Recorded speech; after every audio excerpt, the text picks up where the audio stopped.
ជំរាបសួរលោកគ្រូខ្ញុំឈ្មោះយុនកំសិញមកពីក្រុម S10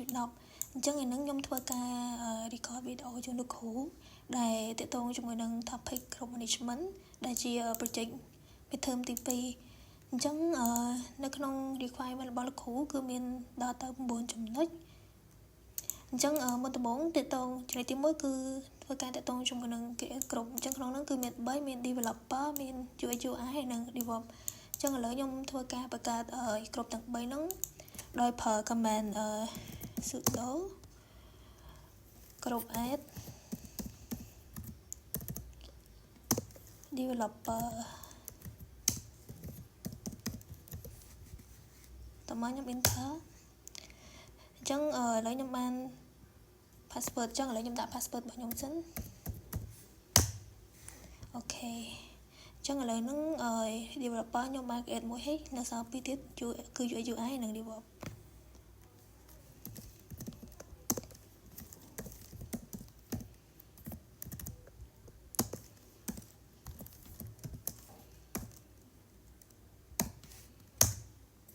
តោះមកខ្ញុំដាក់ password ទៅដើមក្នុងហ្នឹងដាក់ថា1 2 3 4អូហើយចេះស្អីលោកគ្រូខ្ញុំសុំໄວសម័យ sudo group UX ហើយនិង UI អញ្ចឹងឥឡូវហ្នឹងគឺ UI បានគេរួចហើយអញ្ចឹងនៅមួយទៀតគឺ DevOps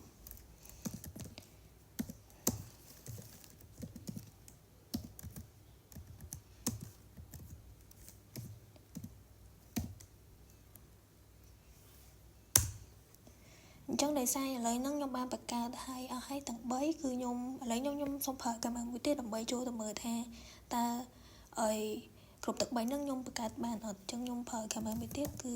cet/etc/group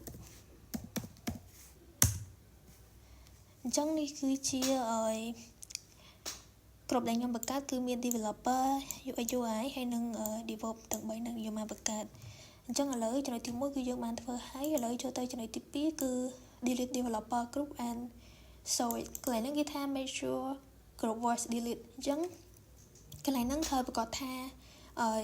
developer group ហ្នឹងគឺត្រូវតែលុបឲ្យបានអញ្ចឹងក្នុងទី2ហ្នឹងគឺខ្ញុំប្រើ command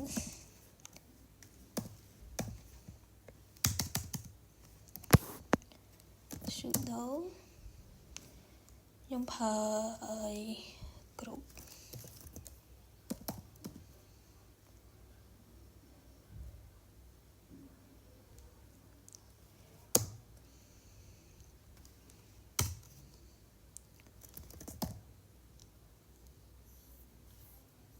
មកទៀត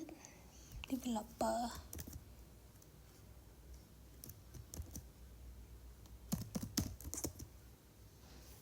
តើមក enter មកបន្តមកទៀតខ្ញុំប្រើ command ដដែលដើម្បីលិះមើលថាខ្ញុំបានdelete developer គ្រប់នឹងចេញបាននៅអញ្ចឹងខ្ញុំប្រើ command cat.clear/etc/group enter អញ្ចឹងពីដើមមកគឺ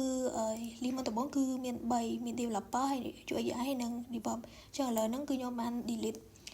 developer នឹងចេញមួយហើយអញ្ចឹងឥឡូវនៅសល់តែ2ទេអញ្ចឹងដោយសារតែអានេះរៀងធ្ងន់មិនសិនខ្ញុំពេកខ្ញុំ clear ចេញមួយសិន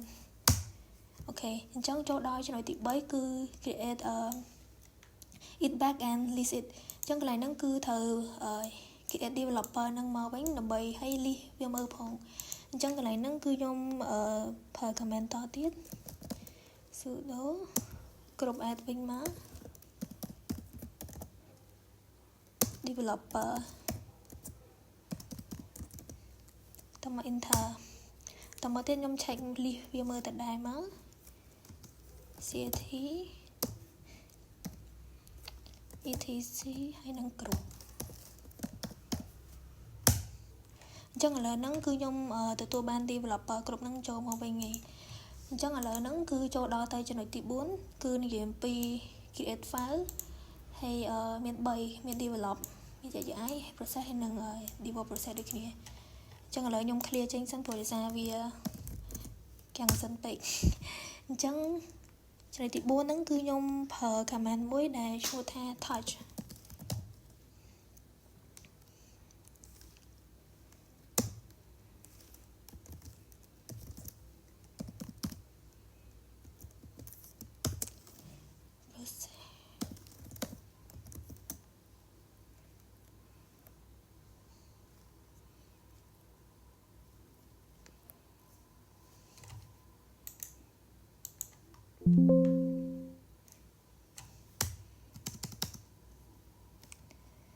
អញ្ចឹងស្អែកគ្រូព្រោះដោយសារបើសិនខ្ញុំមានកាំង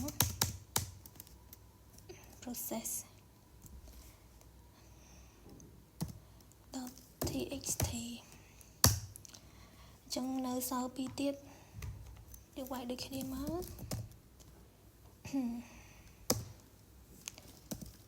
UX UI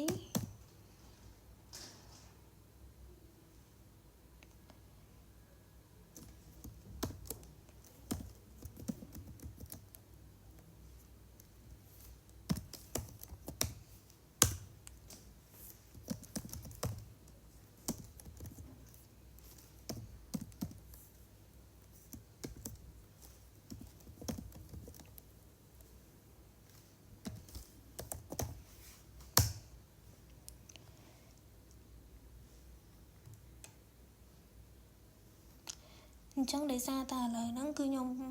នៅចំណុចទី4ហ្នឹងគឺខ្ញុំ get file ឲ្យទាំង3ហើយអញ្ចឹងឥឡូវចូលទៅចំណុចទី5គឺ list along text អញ្ចឹង list text នឹងមើលអញ្ចឹងខ្ញុំប្រើ s.l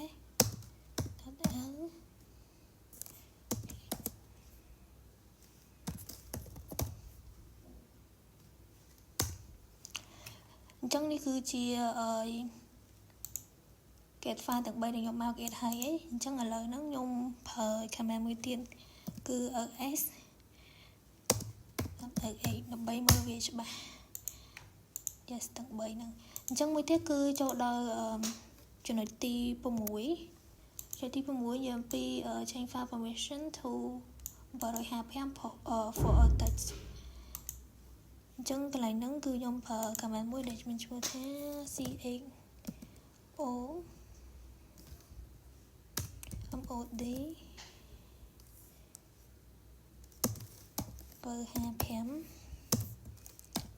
ផ្កាយហើយនឹង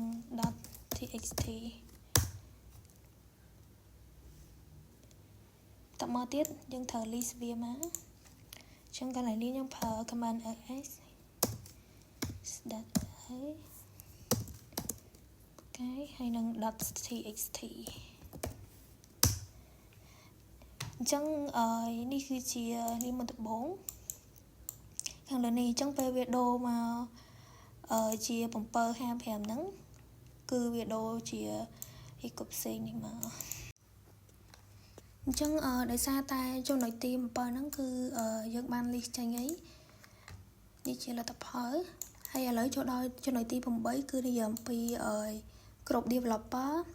ហើយនឹង UI គឺ cannot access to develop group អញ្ចឹងកន្លែងហ្នឹងគេចង់បានន័យថាសម្រាប់ developer និង UX UI ហ្នឹងគឺអត់អាច access ចូលទៅកាន់ develop group បានទេអញ្ចឹងក្នុងហ្នឹងគឺដោយសារតែខ្ញុំបានវាយ command ហើយអញ្ចឹងខ្ញុំសូមបញ្ចូលបន្ថែមអញ្ចឹងក្នុងហ្នឹងគឺខ្ញុំប្រើ command 2ឈ្មោះថា sudo cown ហើយនឹង root develop ហើយនឹង develop underscore process.txt ហើយមួយទៀតគឺប្រើ command ទៀត sudo project develop underscore process.txt អញ្ចឹងពេលទី8ចប់ហើយទី9ហ្នឹងគឺគេឲ្យយើង clarify បានន័យថាឲ្យយើងអី clarify ឬក៏ឲ្យច្បាស់ថា developer ហើយនឹង UX UI ហ្នឹង UX UI user ហ្នឹងគឺ cannot access to develop group ហ្នឹងអញ្ចឹងក្នុងចំណុចទី9ហ្នឹងគឺខ្ញុំប្រើcommand ឈ្មោះថា cat develop underscore process.txt អញ្ចឹងឥឡូវវាជាលទ្ធផលមើលគឺ permission deny អញ្ចឹងមានន័យថា developer ហើយនឹង UX UI user ហ្នឹងគឺអត់អាច access ទៅកាន់ develop group បានទេអញ្ចឹងសម្រាប់វីដេអូរបស់ខ្ញុំគឺមានតែប៉ុណ្្នឹងអញ្ចឹងជាចុងក្រោយសូមអរគុណដល់លោកគ្រូដែលបានចូល check វីដេអូរបស់សិស្សពីដើមរហូតដល់ចប់ហើយក៏អរគុណអ្នកដែល អ្នកទាំងអស់គ្នាដែលបានចូលមកមើលវីដេអូរបស់ខ្ញុំផងដែរអញ្ចឹងអរគុណច្រើនលោកគ្រូជម្រាបលា